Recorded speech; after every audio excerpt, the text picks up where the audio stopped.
वचसा सततं वदनीयं लोकहितं मम करणीयं लोकहितं मम करणीयं मनसा सततं स्मरणीयं वचसा सततं वदनीयं लोकहितं मम करणीयं लोकहितं मम करणीयम्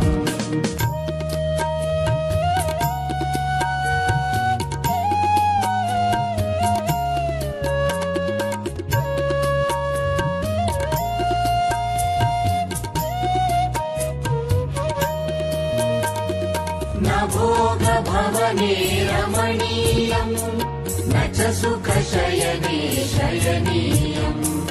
अहर्निशं जागरणीयम् लोकहितं मम